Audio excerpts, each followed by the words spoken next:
Good evening, everybody. Welcome to tonight's meeting. I'd like to call this meeting to order. It's Tuesday, March 17th, 2006.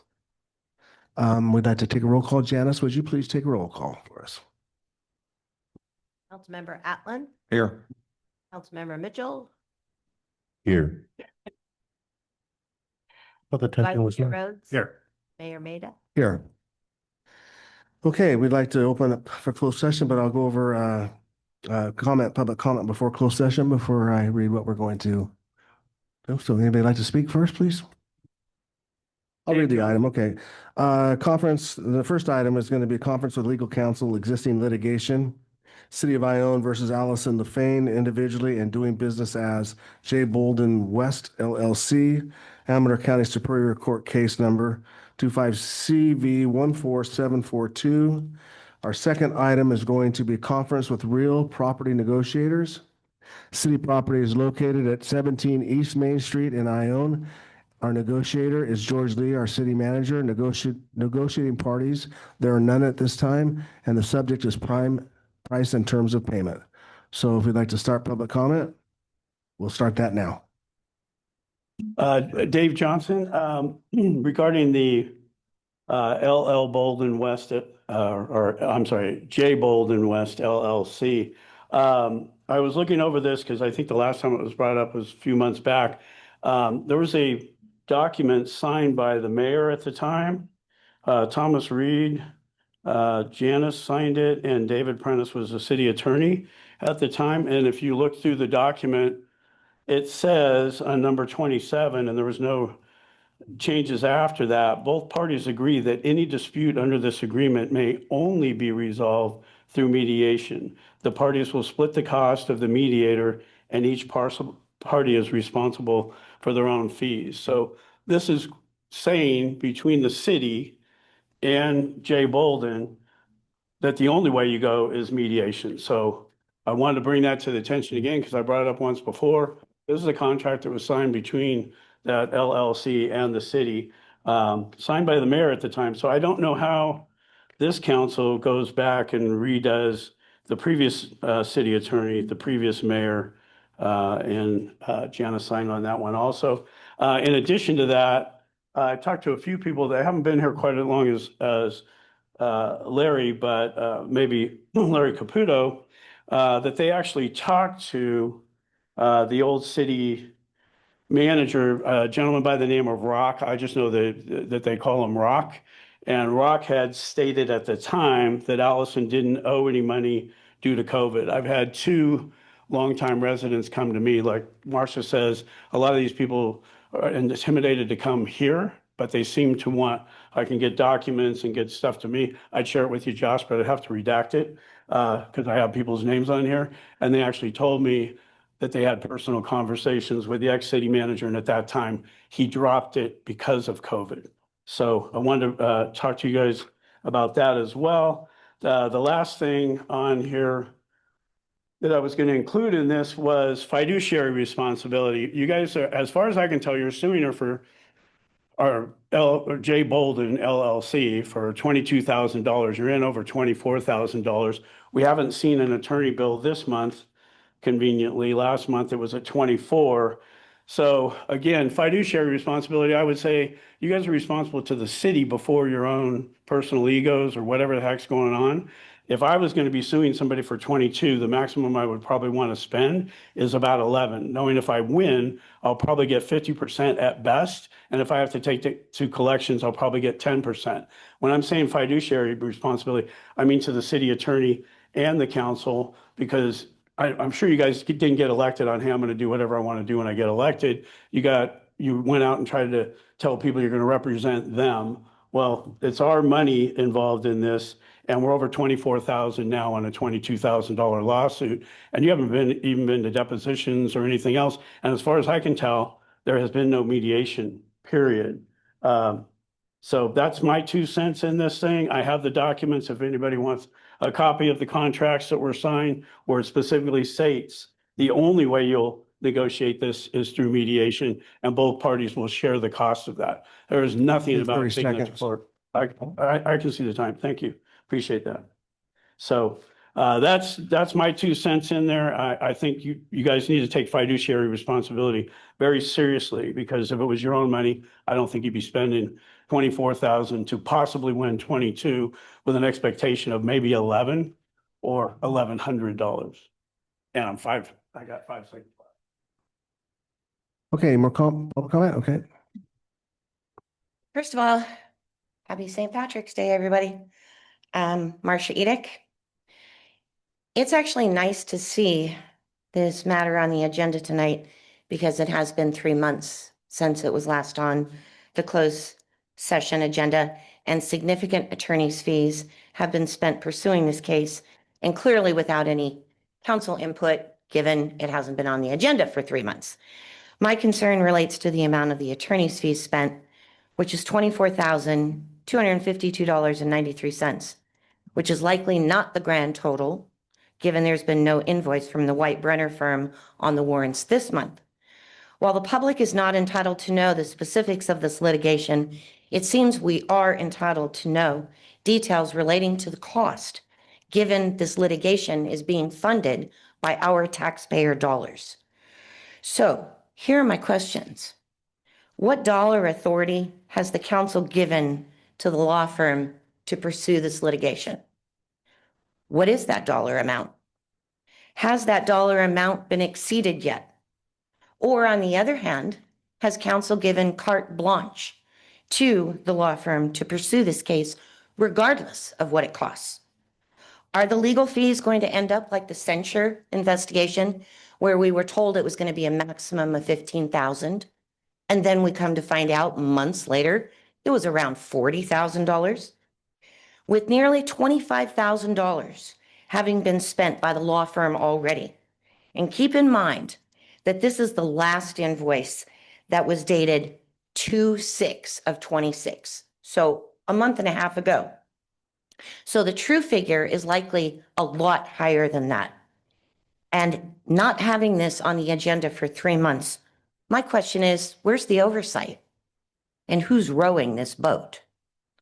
The point of coming to the podium tonight is not to address, it is actually to address the lack of oversight and the growing attorney's fees.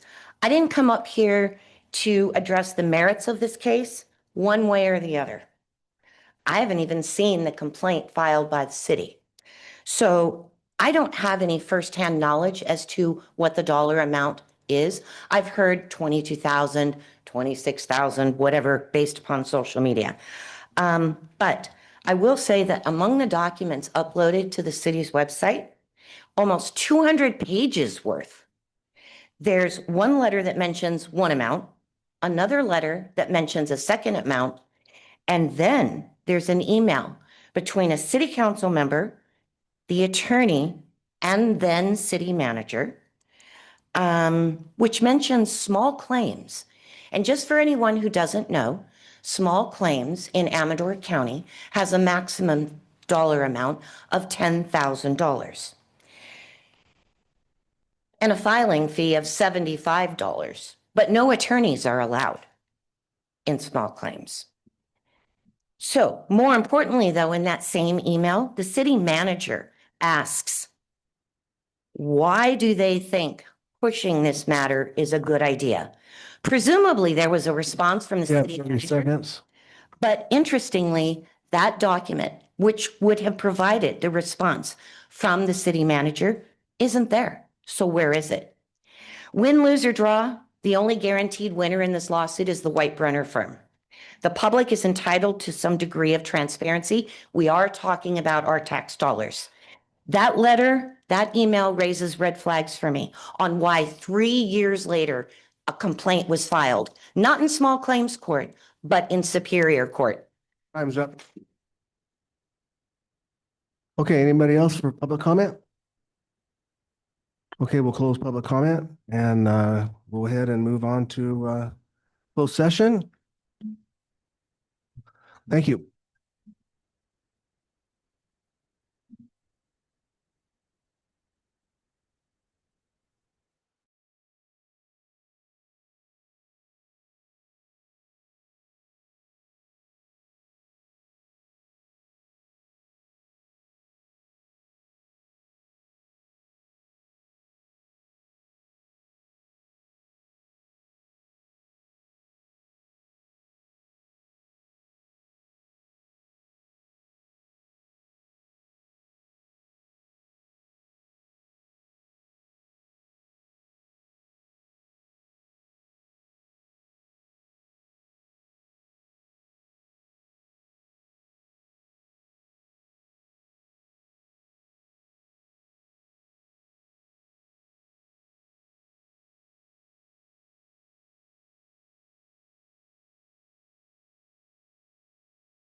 Janice, would you like to, would you please join me in the Pledge of Allegiance?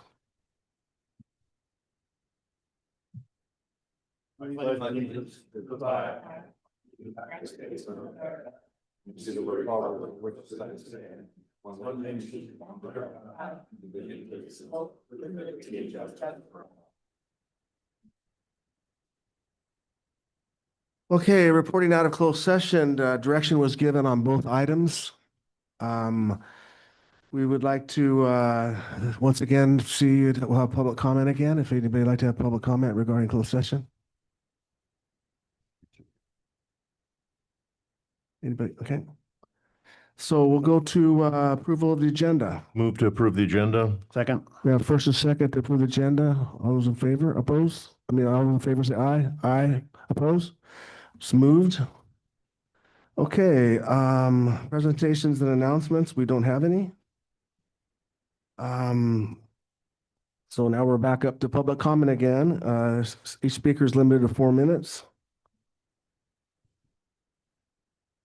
Non-agenda items. On non-agenda items, yes, of course, non-agenda items. So, oh, my clock's already started. So I wanted to address, last meeting, Marcia was trying to talk about the warrants in there and got interrupted by Josh because he said there was no legal warrants on there. But if we all recall, well, the meeting before, Marcia was on Zoom and waited for warrants to talk about it. We skipped past it. I mean, it happens. And then it was brought up to the mayor that, hey, since we skipped at this meeting, can we talk about it now? And he said, no, let's talk about it next meeting. Well, sort of out of character for Josh, he interrupted her while she was talking. And then him and Jody decided Marcia couldn't talk about the warrants after she'd been told the meeting before that she could. So I guess my question this meeting is, since the attorney didn't submit a bill again this time, it would be nice if Marcia could talk about that in the warrant section of what she wanted to talk about 2 meetings ago, but was unallowed to, and then interrupted last meeting because they said there was no attorney bills on there.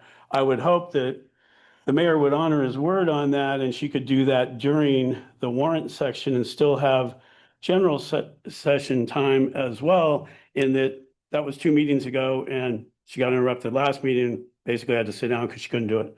So that's that part of it for me. The other part I had was updates. We talked about George's Garden, I believe, on October or August 5th. And I've heard no updates about that garden. I guess originally it was gonna be a parking lot, then it was gonna be a garden. You guys voted to see, what we could do with it. I went by it the other day. There's a tree out there and a bunch of weeds, so I don't know that anything's done, and we don't get updates. So it seems like if we don't ask, we don't find out. The other one was the police department building. You guys voted that in on 8/19. It closed on 10/1. I haven't heard any updates on that since then. If we've come up with a design plan, if we've sent that out to bid, if somebody's remodeling it. Right now, we're like 6 months into it, so I imagine we're making payments on it while we're at another place. But I don't hear, is there a move-in date? What's the challenges? I know George said he thought it was gonna be about 125,000 in upgrades to get that thing up to speed. But I don't know if we've gone out to bid or if there's even a plan to do that. I went by the other day and I think I saw one City of Ione truck out front, but didn't look like anything had been done there. So I wanted to ask about that. And then the last thing, since I still have some time, is Picnic Hill. I know you guys said we had a grant, but it had to be submitted by December 31st for us to take advantage of that.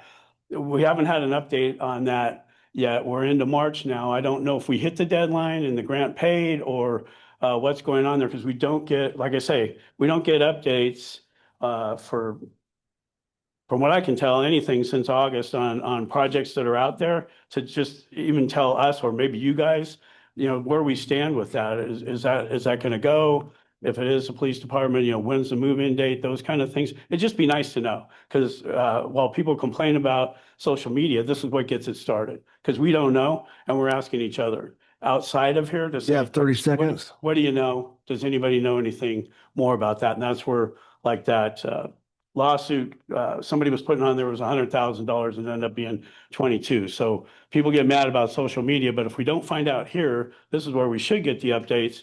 It's going to happen outside of here because you can't limit me to 4 minutes outside of here. So anyhow, that's my stuff. Okay, more public comment, please. Things not on the agenda. Items. Dave Livingstone, Wildflower. I would like to request that the city council put some time into giving us an update on two streets over in Wildflower, Lupine and Honeysuckle. The roads are still in poor conditions. I think they're dangerous. And we haven't heard anything on these streets for quite some time. So I think it would be good if the neighbors over there had some idea on when something was going to get done. And again, we just haven't heard anything. So I'm asking for the council and their leadership to get on this and get this thing done. It's been, I think, 4 years now, maybe more, and it's still sitting there. So thank you.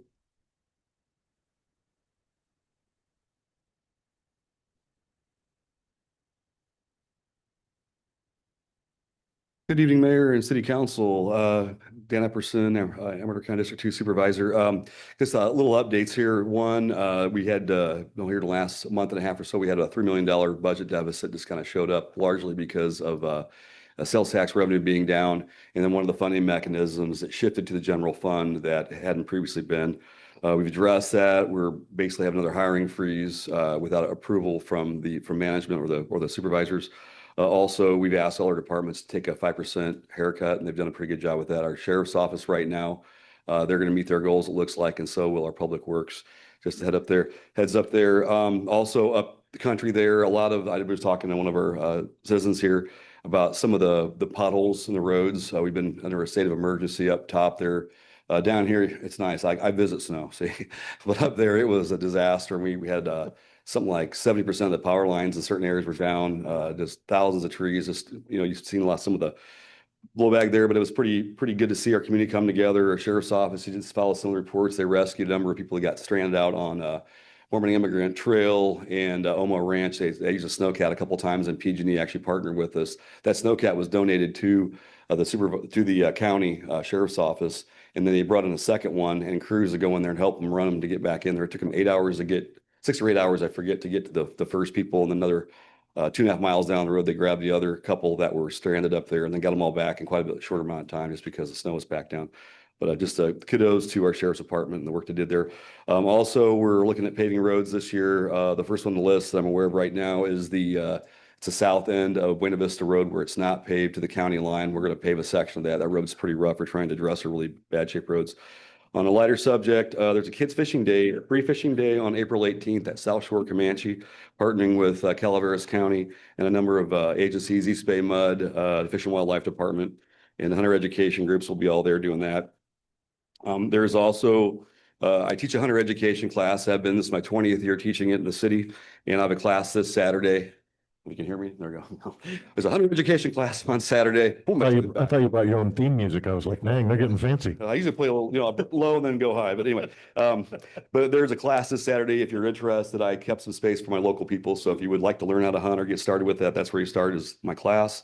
And then Ione Business Community Association, we have a shred day on May 2nd. So after your taxes are filed, if you'd hold on to your boxes, come out to Howard Park. And I think it's 20 or 30 bucks a box for a banker's box of paper if you'd like to support the IBCA and to take care of a problem. We'd be happy to help you. All right. Thank you. Thank you, Dan.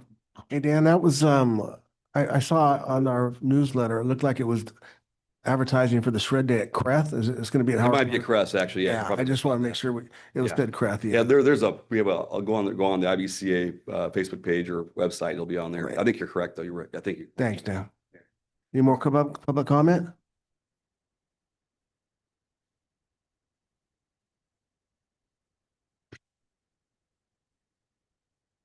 Name's Larry Rhodes. I'd like to address the comment before about Lafrene's, the cost of her prosecution of whatever bringing her to trial.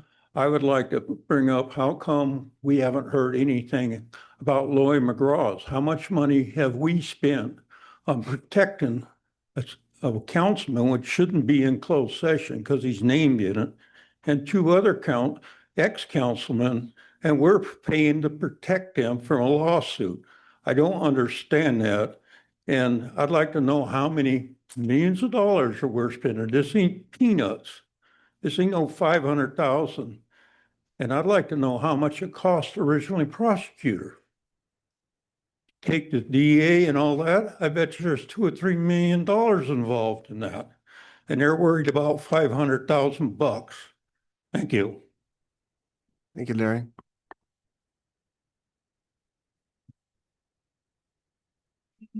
Good evening again.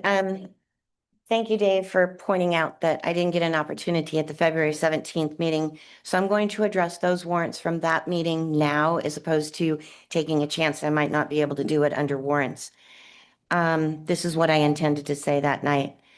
I want to point out that the White Brenner Law Firm was appointed at the December 17th, 2024 City Council meeting, and the contract indicated that they were going to get $2,750 for the last 2 weeks of December, and then $11,000 each for January, February, and March 2025. And that was going to allow for a grand total of 40 hours, and then anything over that would be billed extra. So basically, for those first 3 months, it was going to be about $33,000 plus whatever extra. But after the first two billings, the invoices totaled $80,530.60. Not $22,000, $80,000. Why didn't that send up any red flags with any of you council members? The grand total paid to the White Brenner Law Firm in their 15 months as the city attorney is $437,538.43. You know, routinely at city council meetings, one or two council members pull the warrants for whatever reason. Maybe not the law firm bills, but other warrants. And they address their concerns or ask their questions. But then time and time again, the warrants are approved, motion is made, seconded, and they're approved by majority. Like nothing ever happens. Where's the oversight?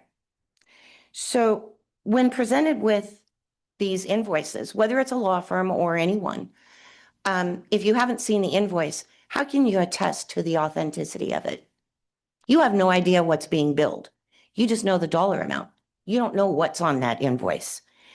So basically, you're blindly approving the warrants meeting after meeting because you have no supporting documents. So something has to change. Maybe it's been that way all along, but I'll tell you what, when I pay my bills, I review every single one. I don't write a check unless I verify that it's accurate. So for anyone who may have missed the figure that I quoted moments ago, because this is substantial to me, the total amount paid to the White Brenner Law Firm, $437,538.43. For anyone who might be wondering, I calculated, the warrants have it broken down by category. And so the golf course, I totaled those up because I wanted to know, okay, everybody harps about, okay, that golf course cost us a lot of money, to get the contract going. The golf course amounted to $63,722.60. 63,000 of the 437. And the city's lawsuit against Councilmember LaFane amounts to another $24,252.93. That's $90,000 of 437,000. What happened to the rest? You have 30 seconds. These figures are going to be higher because, of course, this month we didn't have any warrants from the White Brenner firm. So everybody better hang tight come April, because we're going to be billed. The last invoice was February 6th. So we're going to get all of the rest of February plus all of March come April's meeting. Hope everyone's sitting down and they've taken their Valium. Thank you. You have some extra? Good evening, everyone. Patricia Angija, Castle Oaks Drive. I used to work for ATCA and I was on the fiscal staff with ATCA. And there's a separation of duties between the board of trustees or a council and the staff members of an organization, so the city staff.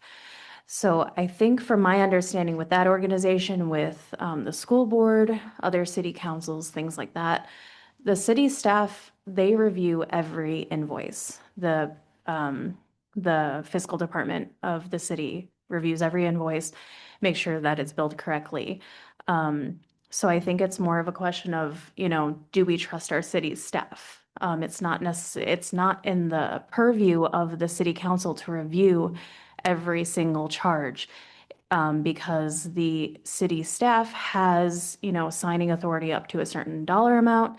After that, any checks and things like that over it has to be approved by city council. But from my understanding, we have to have trust in George and the fiscal, team and Andrea, and they're the ones that approve these things. So if you don't, that's, I'm not sure if that's the issue. Maybe, then, that could be looked into if that's the problem. But if that's trusted, it's not within the city council's purview to review every single charge. They don't, have the time for that. They don't get the salary for that.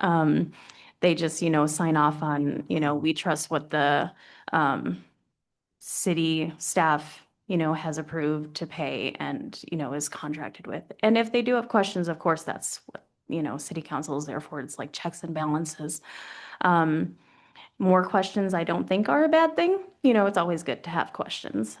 So I agree with encouraging that. But just a little bit of, clarification, at least from my perspective. Of course, I'm still younger, so, there's still more to learn, but that's been my experience. Thank you. Thank you, Patricia.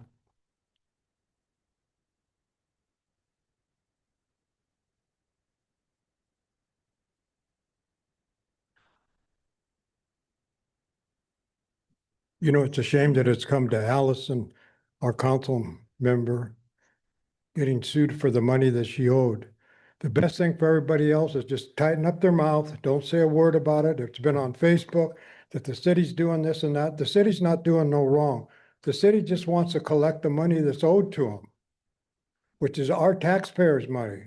She run the arena out there, and I know what happened, and I'm not going to repeat it because she's going to trial probably. And the less that the grand jury and everybody up there knows, the better off we are. And she was, I mean, when somebody comes up and says, hey, you owe me $10,000, can you pay it? No, I said, well, we can make a payment deal. You can pay me $10 a month or $20 a month. And they say no, well, then, you got to go for it. And she probably owes it. I don't know for sure. So I just hope everybody shuts up about it, tightens their lip. Let's let it go through the court and we'll see.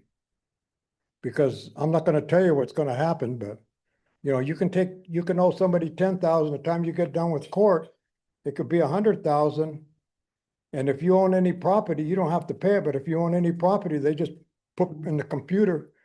And if you win any money or anything, it goes to the person that you owe it to. So the best thing is everybody just keep their lips closed.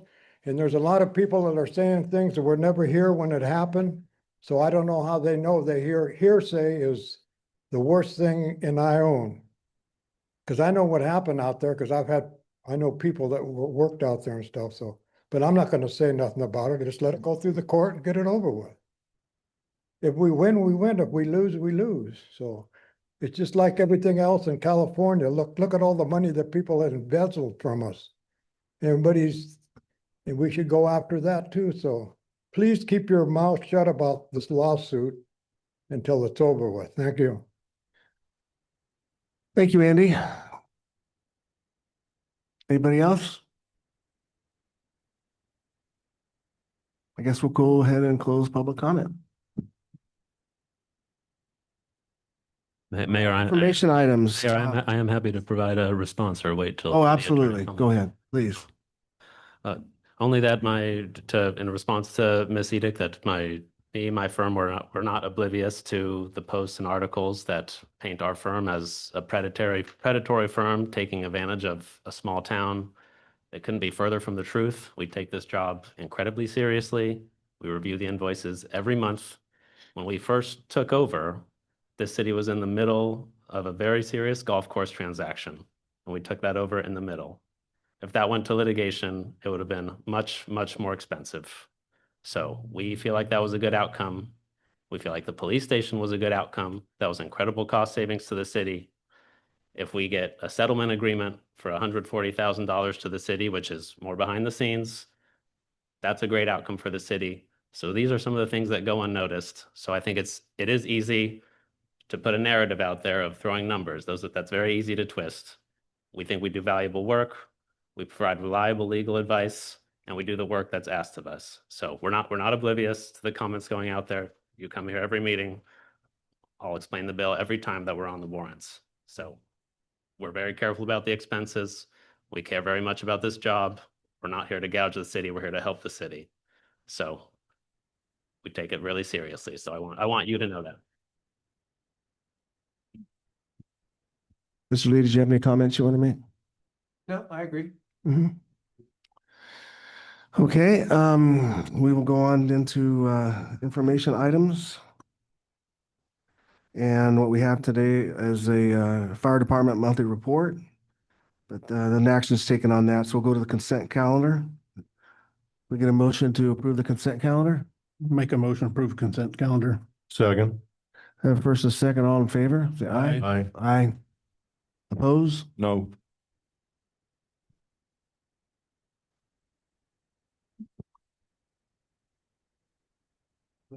Are you gonna want warrants? No, just pose the consent calendar completely. Great. Voted no, yeah. Okay. Easier that way. Okay, no public hearings and no regular agenda tonight.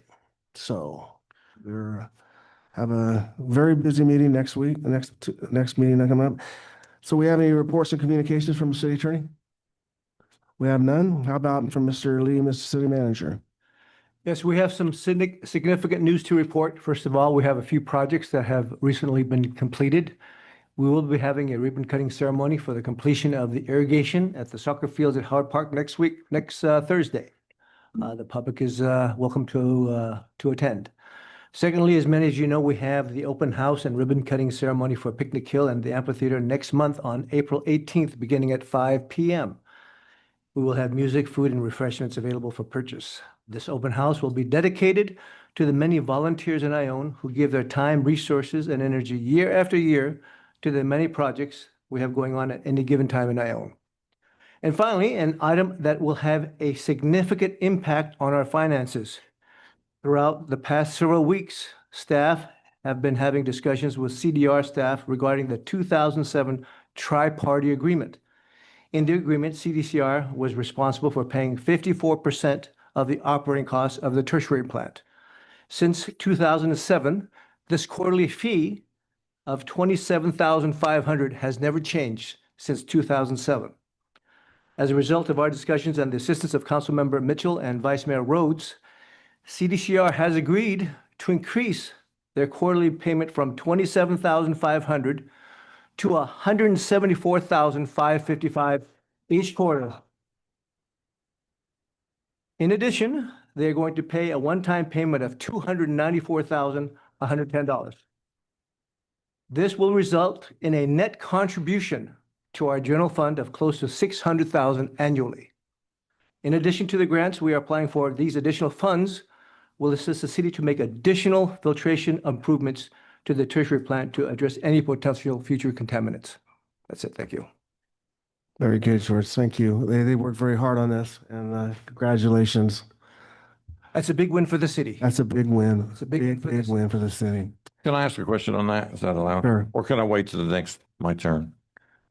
Go So ahead. just want to be clear. So you're saying that CDCR only paid since 2007, $27,000 a month? Quarterly. Quarterly, sorry, Yep. 27. That's all they paid. That's all they paid. Thank you. Okay. No one has addressed that in the past.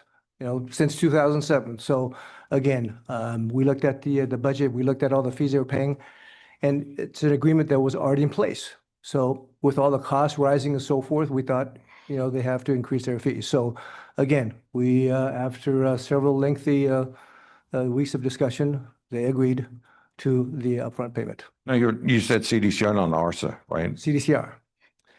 Thank you. Figures again, I couldn't hear, that's what I wanted to know. Because of the clapping, I couldn't hear what Mr. Lee said. Could he give us the figures? They increased their quarterly payment from $27,500 to $174,555. They're also making a one-time payment of $294,110. Thank you.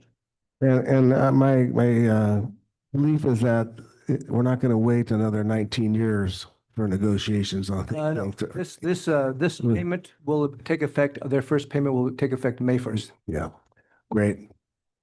Okay, that was great news. And let's go to council comments, committee reports, future agenda items. Council Member Atlan. Real quick, I'm not going to waste my time correcting Larry Rhodes. He comes up here every single meeting. He's been coming to the meetings for years and years, and he still can't get it right.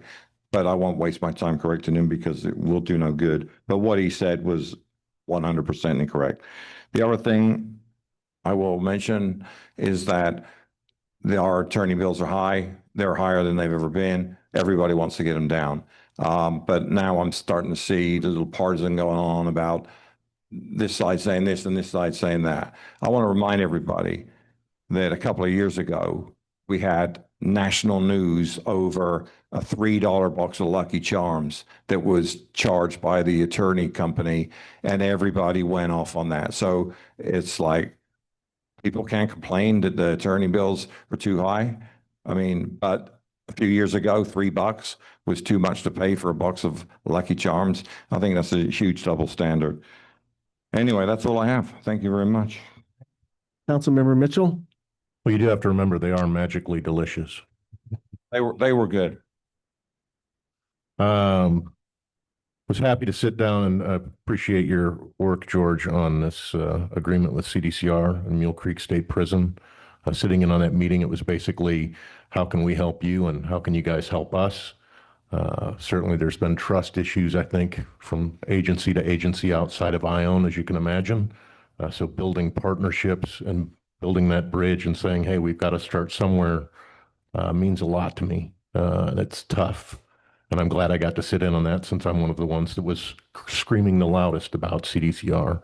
And they certainly showed up not only to that meeting, but saying, you know what, you're right, this is wrong. And I think the $600,000 towards the general fund is going to help us make massive improvements. It's going to help us wipe out any concerns about water quality. It's going to provide water for the golf course when it's needed. And I know some say we won't need it, that we have plenty, but I'm telling you, every August it comes up and we need it. So we're going to have safe, reliable source of water. And you got to remember there was only 3 sources and the cities was given away years ago to the tribe. So you're left with ARSA and CDCR, and we've had concerns. I was very proud that they brought their concerns to the table. I'm very happy that we brought ours, and coming together was huge. And this is a massive win for the city and a step in the right direction for them, helping us and mitigating some of the pieces that they have that occur because of them located here in Ione. So we'll keep building on that partnership. And this is certainly a great step in the right direction. I will remind you guys, we have the hoedown coming up. I've been trying to be careful how I spell it in the newspaper. And you have a bunch of events. April 18th, we have you got to have a little fun, you guys. You guys get so serious out there. We have the April 18th. I hope to see you guys all out at Howard Park to see the amazing work that Tom did on the amphitheater. It's incredible, but please come out there, enjoy that, and have a good time.